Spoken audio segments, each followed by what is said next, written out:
So this evening's session will be chaired by Mr. Bennett here, and I hand over. The topic for this afternoon's session is national independence.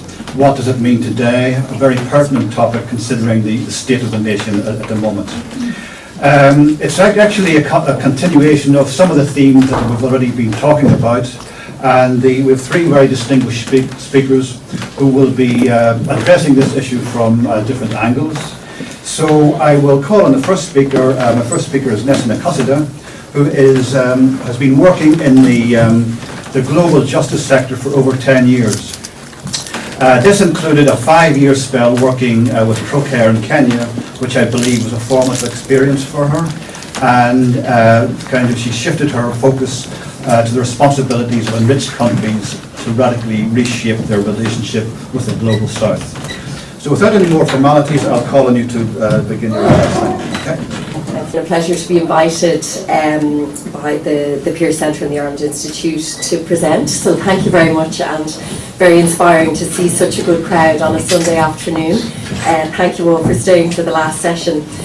My title, Ireland's International Relations, is so broad that I'm going to make my focus very, very narrow. It was a very ambitious title that I was given, so I'll stick to what I know about most, which is Ireland's international development agenda, or Ireland's relationship with the countries of Africa, Asia and Latin America, which in itself is a very broad area. So I will focus more specifically on Ireland's international development policy as it's unfolded in recent years, with my particular areas on the question of international debt.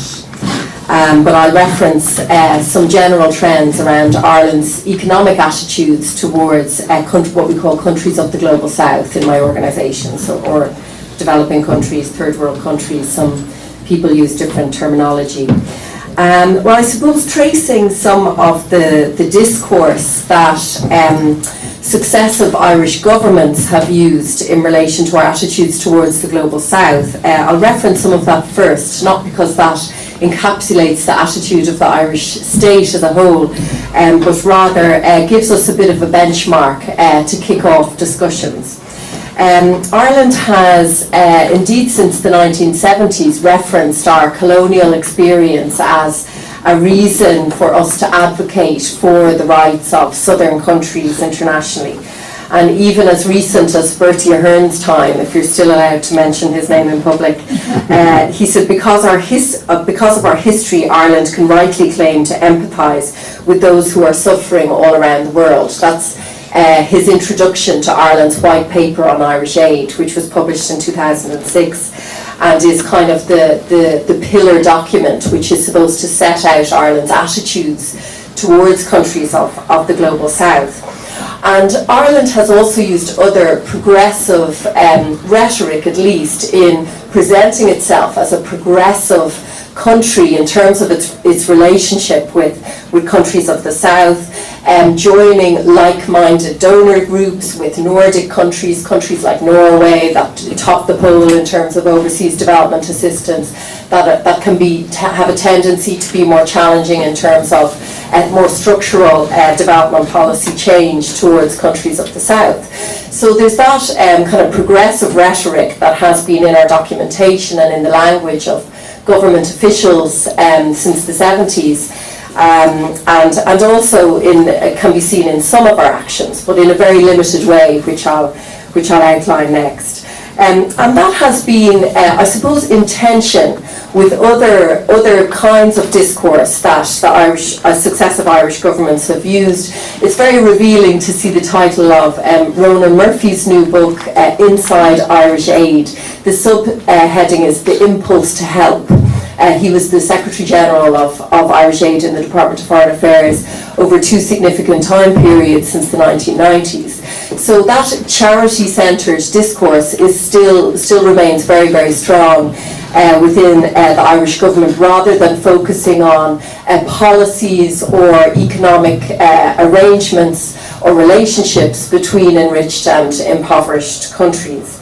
And then, of course, there's the bottom line issue, which is Ireland's self-interest in relation to countries of the Global South, which has not been documented, but rather is clear in Ireland's actions over the years, where it has shown itself to be in league with some of the most conservative and dominant powers internationally. And I'll talk a bit about what we've seen in action in terms of Ireland contradicting some of this progressive rhetoric that it is often put out in the public forum.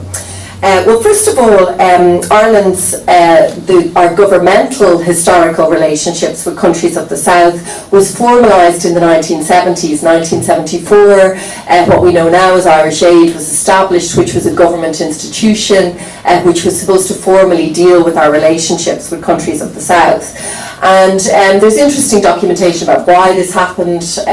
Some put it down to interested individuals, professors and philanthropists who felt that something should happen in relation to this, who started advocating to government in the 1970s. But it wasn't until Garret FitzGerald came to the fore as a Minister for Foreign Affairs that he convened a meeting of ambassadors in order to formalise a formal department that would have formal relations in relation to international development with developing countries.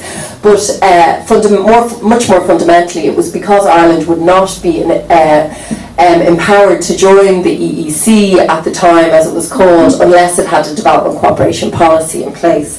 So hence, in 1974 it was established. It's been characterised very much by Ireland's membership of international institutions, focusing significantly on the United Nations, and then from the 1950s Ireland became a member of the World Bank and of the IMF, which it seems in recent documentation the Department of Finance was not in favour of, but was pushed into by the Department of Foreign Affairs. We would have had to join anyway to access international loans. You have to be a member of the IMF in any case, when we did in 2010. But where does that bring us to now? Well, we can see in terms of the discourse, Ireland has very principles-based discourse around what it is promoting itself as, which is quite different to other, for example, G8 countries. It really emphasises local ownership in the Global South of their own development strategies and economic paradigms, and that they work in partnership with countries of the Global South. In addition, it has been, a big hitter in terms of overseas development assistance. It was 6th in the world by 2010. It genuinely has untied aid, which I'll talk about next, which I think is coming under threat. It doesn't link its aid disbursements to industry interests in its official discourse. And it doesn't give bilateral loans, which is quite unusual for a European country. I think Ireland is probably the only European Union member that doesn't have an export credit agency toward lending to developing countries. And in addition, Ireland was the first government to support total debt cancellation for developing countries, the poorest countries in the world, which was significant for our relationship with Africa in particular back in 2002, to the point that the World Bank sent over its president to visit Ireland in order to ask the Irish government at the time to desist saying such things.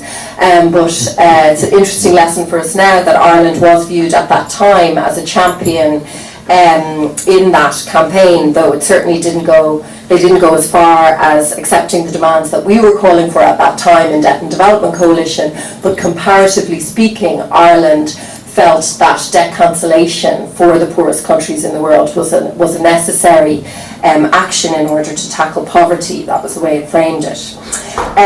So these are some of the positives which I can share with you, which we does distinguish Ireland in certain ways, but unfortunately that's about it.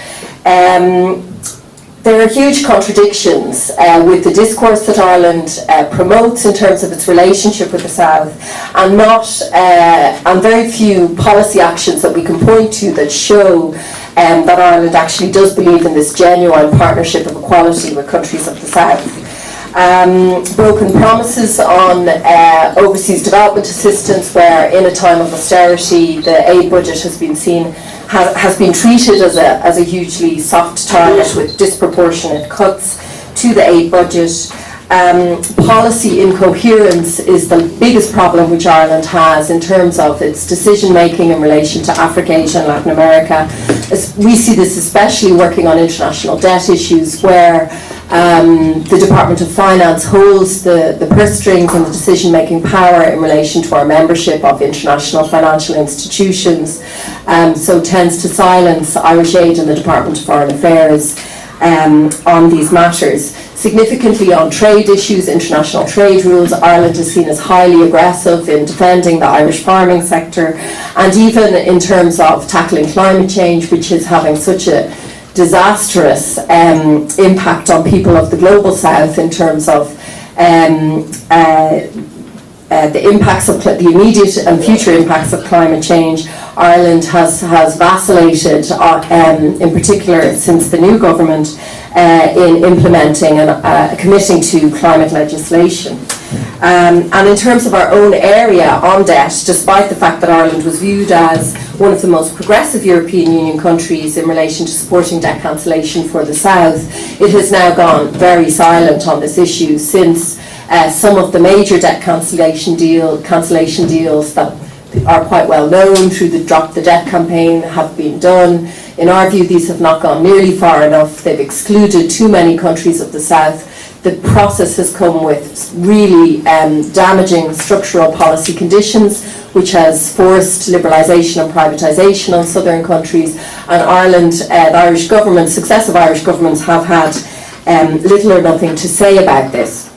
Part of the problem is that we are members, our country as a nation, we are members of deeply undemocratic international institutions, most particularly the World Bank and IMF in our view. And in these institutions, Ireland is represented by the Canadian government. It works on a financial system and a very historically outmoded system of voting. So we're currently represented by one of the most conservative governments in the world on major questions of international indebtedness. So we can see a lot of the hard power coming to the fore now as we live through our own debt crisis, where one of the first things that the new current government has done is to publish what it calls its Africa strategy, which really shows a significant shift away from even the rhetoric of partnership which Ireland has employed in the past, to talking about a partnership of equals between Ireland and Africa, which is then translated into increasing trading relationships and opportunities for the Irish private sector to invest in Africa. So this is of really significant concern to any global justice activists in Ireland, because our untied aid programme has been protected up to now as a kind of minimum principled gesture towards building more equal relationships with the South. We've seen the World Bank, International Finance Corporation co-host a major conference here in the last 6 months, jointly with the Department of Finance, in explaining to the Irish private sector how they can make use of procurement opportunities in developing countries.